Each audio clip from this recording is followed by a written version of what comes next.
नमस्कार, Himalayan discover की इस यात्रा में स्वागत है।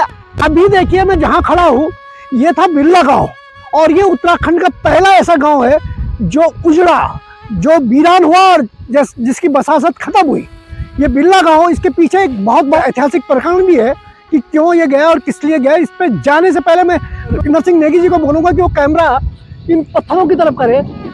यह जो मंदिर नुमा चौरी आपको दिख रही है, यह पांडवों की चौरी के नाम से जानी जाती है और पांडवों का यहाँ कहते हैं कि मंदिर हुआ करता था। स्थानीय लोग आज भी इसे पांडवों का मंदिर ही मानते हैं।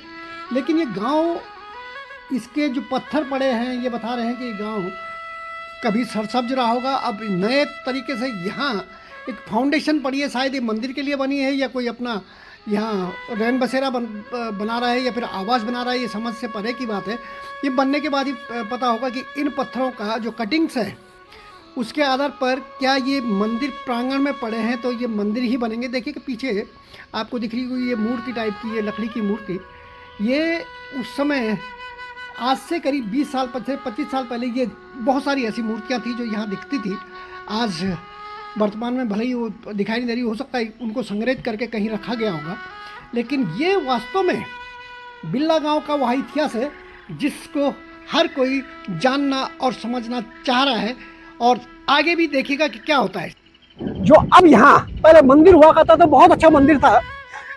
इस मंदिर की भी एक गाथा है, जब इसकी पूजा हुई थी कैसे करके। जो जौनसार के गुद्दी पंडित थे मैफौटा के, वो यहाँ आए थे पूजा में और उन्होंने पूजा के दौरान एक फाटी बोलते हैं, गढ़वाली में फटोल बोलते हैं, इस क्षेत्र में फाटी बोलते हैं। बेसिकली एक ऐसी बकरी जो बच्चा नहीं जमती उसे फटोल या फाटी कहा जाता है और उसी की यहाँ पूजा होती है। ये स्थल पांडवों का या पांडवों की चौरी के नाम से भी जाना जाता था। यहाँ स्थित ये 2-1 मकान अपनी गवाही देते हुए नज़र आते हैं कि किस तरीके से बिरला गाँव यहाँ सरसब्ज रहा करता था, किस तरीके से इसके आंगन खलियान सब आबाद थे। कभी यहाँ हंसी किलकारियाँ गूंजती थी और आंगनों में कदमों की आहट होती थी। बिरला गांव कितना खूबसूरत रहा होगा ये इसकी बसासत पे दिखता है। लेकिन अब बिरला गांव पूरा उजड़ चुका है। यहाँ से आगे कहाँ खिसका है वो भी जानकारी दें। जौनसार के मैफौटा से गुद्दी पंडित यहाँ काली की पूजा करने आए थे। अब ये पांडव चौरी है, ये काली का मंदिर है, ये कह पाना बड़ा कठिन सा है।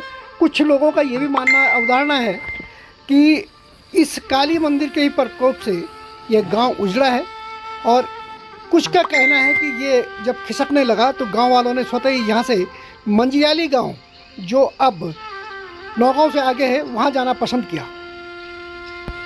पंडित गुद्दीराम जोशी ने यही काली की आखिरी पूजा की थी। ये 1961-62 की बात है। इसके बाद से गांव विस्थापित हो गया था और इसी थाती में, इसी थान में उन्होंने बकरी की बलि देकर जो किस्सा उनका आता है, उस जिसका खून पूरी वो मूर्ति चाट गई थी, वो इसी स्थान पे हुआ था। और वो मूर्ति वास्तव में ऐसी थी कि तभी बाहर निकाली जाती थी, तभी मंत्र सिद्धि करती थी जब उसे बलि दी जाए। कांसे की थाल में उस खून को इकट्ठा किया गया तो गुत्ती पंडित थे, एक मूर्ति उनके पास जो होती थी जिसकी वो पूजा करते थे, उसमें डाला और ऊपर से कपड़ा रख दिया तो पता लगा कि पूरी थाली से खून साफ हो गया और उस खून को वो मूर्ति ऐसे चाट गई जैसे थाली धोकर रखते हैं। तो कहते हैं उस मूर्ति का यही था कि वो मूर्ति बलि मांगती थी। मंत्र तब सजीव होते थे जब उसकी बलि दी जाती थी। गुद्दी पंडित के बारे में यह है कि एक बार पूरा कहीं से उन्होंने कद्दू, किसी परिवार से कद्दू मांगा तो उस परिवार ने कहा कि अगर भाई एक कद्दू क्या चाहिए, सारी बेल ले जाओ। तो उन्होंने एक मंत्र फूंका और पूरी कद्दू की बेल उनके पीछे पीछे उनके गांव तक चलती है। तो ये गुद्दी पंडित का एक गांव और था जिसको उन्होंने जलाया, बिटो गांव था, उसको उन्होंने मंत्र शक्ति से अपने जलाया। आखिर ऐसा क्या कुछ इस मंत्र शक्ति में होता था, इसके बारे में बात करते हैं। पूर्व में जौनसार बाबर क्षेत्र के मंत्र शक्ति के प्रकांड विद्वान माने जाते थे, जिन्हें बागोई, पोथी, बुकसाड़ी, सांचा का सभी का ज्ञान था, जिनमें सराय की पौड़ी, कश्मीर विद्या भी शामिल हुआ करती थी। जिस दिशा में मेरा हाथ बढ़ रहा है वो है मंजेली गांव। ये मंजेली गांव के विस्थापन की एक कहानी सामने आती है कि कहते हैं कि ये जो देवी माँ थी, काली माँ, उसी के कहने पर, उसी के आदेश पर ये लोग इस गांव से विस्थापित होकर मंजेली पहुँचे और मंजेली में रह बसा हुआ। बहुत बड़ा गांव है मंजेली, बहुत खूबसूरत गांव भी, बहुत उपजाऊ ज़मीन पर बसा हुआ एक ये जो रमाई घाटी का मंजेली गांव है। ये यमुना नदी के दाएं छोर पर है और नौगांव जो ये मेन मार्केट है उसके पास ही लगभग मेरे ख्याल से 3 किलोमीटर के आसपास इसकी दूरी है मंजेली गांव, जो नौगांव से साफ दिखता है सामने से। इस गांव की खासियत ये रही है कि ये पहले बामांग में था, सब में बिल्ला गांव पहले बामांग में था, अब ये दाएं आंग में मंजेली हो गया। अब मंजेली में, ये मंजाली में कौन कौन परिवार रहते हैं इसकी तो अभी विवेचना होनी चाहिए, रिसर्च होना चाहिए। लेकिन एक बात जो बड़ी सामने आती है, गुद्दी पंडित के वंशज बताते हैं कि वहाँ मूसादे या मूसा देवी करके कोई एक थात है जिसे अब यहाँ के लोग सूर्य मंदिर के रूप में प्रचारित करते हैं। तो एक बहुत खूबसूरत सा गांव ये मंजियाली है। बिल्ला गांव के यहीं आकर इस मंजियाली में बसे और इस जगह को सरसब्ज किया। आज बहुत उपजाऊ ज़मीन के रूप में यह जो पूरा गांव है वो हम सब के सामने दिखाई देता है। अब इसमें कुलदेवी की कृपा थी या फिर अगर मूसादे करके ये था, तो ये मुझे लगता है कि कहीं ये पांडवकालीन वही चूहा तो नहीं था जिसने पांडवों के लिए रास्ता प्रशस्त किया और सुरंग के रास्ते उनकी जान बचाई।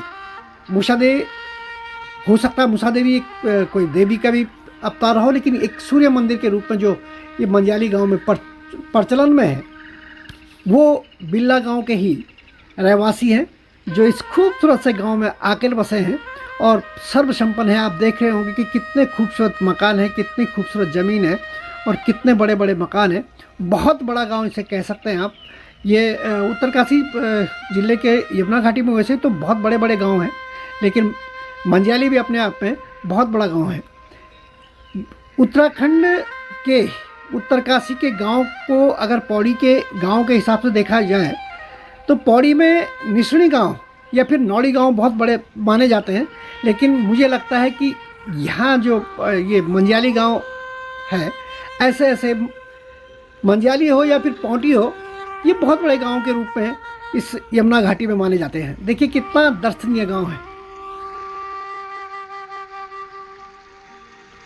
आइए मैं दिखाता हूँ आपको बिल्ला गांव क्यों यहाँ से शिफ्ट हुआ और मंजियाली गया। ये इस मकान के और आगे चल के दिखाते हैं। एक दरार जिसमें पूरा गांव बोलते हैं कि समेट कर नीचे यमुना में समा गया था, वो शुक्र हुआ कि जान माल की हानि नहीं हुई। इसी कारण बिल्ला गांव को यहाँ से शिफ्ट करना पड़ा और बिल्ला गांव को यहाँ से मंजियाली ले जाया गया। तो ये इसके पीछे के कारण रहा है। आज भले विस्थापित हो गया हो, लेकिन अपनी निशानी के तौर पे कुछ घर तो उन्होंने छोड़े हुए। फिर मिलते हैं एपिसोड के साथ, तब तक के लिए नमस्कार।